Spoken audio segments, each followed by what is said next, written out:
स्वामी जी रायबरेली आगमन हुआ, कैसा लग रहा है आपको? कहना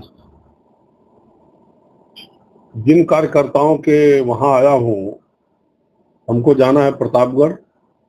पूज्यपाद रामभद्राचार्य जी की भागवत कथा में रास्ते में ये जगह आई है, इसलिए शुक्ला जी के यहाँ हम लोग अल्पाहार के लिए रुके हुए हैं और यहाँ से हम लोग रामभद्राचार्य जी महाराज की कथा में प्रतापगढ़ जाएंगे। स्वामी जी, हिंदू राष्ट्र को लेकर क्या संकल्पना है आपकी? हिंदू राष्ट्र के लिए जो संकल्पना हमारी है वो आपकी भी, आप जब आप पूछ रहे हैं तो विषय आपको भी मालूम है। हिंदू राष्ट्र बनाने के लिए सरकार जो कर रही है उसे करने देना चाहिए, लेकिन हम सभी को, एक भी व्यक्ति को जातियों में बंटना नहीं चाहिए। हमको ये नहीं हमारे मन में होना चाहिए मैं क्षत्रिय ब्राह्मण वैश्य शूद्र हूं, अपितु सारे हिंदू समाज को ये मानना चाहिए कि हमारे देश में मात्र दो ही जातियां हैं, एक हिंदू है और एक मुस्लिम है। हिंदू जो है अपने सर्वधर्म की तरफ तो देखता है, लेकिन देश का मुस्लिम कभी भी हमको स्वीकारने के लिए तैयार नहीं है। इसलिए जैसे को तैसा दे करके मात्र दो ही जातियों को मानना चाहिए, एक हिंदू एक मुस्लिम।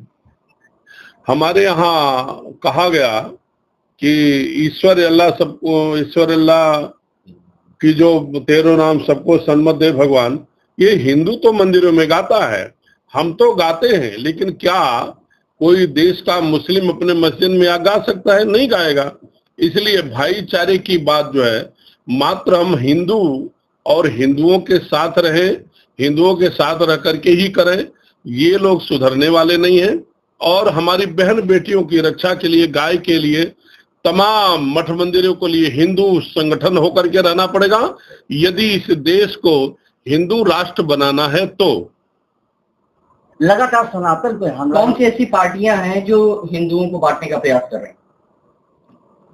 मुझे तो याद नहीं है, मतलब एक दो नाम तो बता ही सकता हूं मैं। उसमें कांग्रेस है, सपा है, मायावती है उत्तर प्रदेश में, और हैदराबाद में 2-4 कुत्ते भी हैं, और जहां जहां सब है भोंगते रहते हैं, लेकिन उससे वो महत्व की बात नहीं है।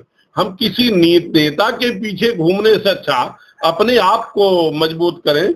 कर बहिया बले आप न छोड़ पराई आस, जाके आगन है नदी सो कस मरे प्यास। ये आपके यहाँ उत्तर प्रदेश में योगी जैसा मजबूत नेता है, हम देख रहे हैं। राम मंदिर निर्माण हम लोगों ने देखा, भारत के यशस्वी प्रधानमंत्री नरेंद्र भाई मोदी और उत्तर प्रदेश के यशस्वी मुख्यमंत्री योगी जी के अध्यक्षता में हिंदुओं के ऊपर 500 वर्षों का जो कलंक जैसा हम लोगों को बाबरी कलंक था वो गिरा और हम लोगों को राम मंदिर का दर्शन हुआ। उसमें भी टीका टिप्पणी करने वाले हैं, उसकी परवाह छोड़ करके हम लोग एक बने, नेक बने, संगठित बने और जो हिंदू विचारधारा के लोग हैं, हिंदू विचारधारा की पार्टियां हैं, हिंदू विचारधारा के नेता हैं, हिंदुत्व का काम करने वाले हैं, उनको सपोर्ट करना चाहिए।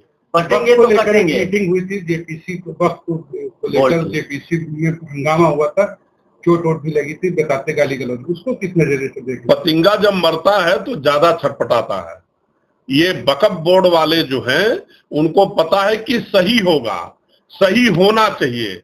ये जो गलत ढंग से देश की जमीनें कब्जा कर लिए हैं, देश की संपत्ति कब्जा कर लिए हैं, वो अब देश के लोगों को मिलने जा रही है।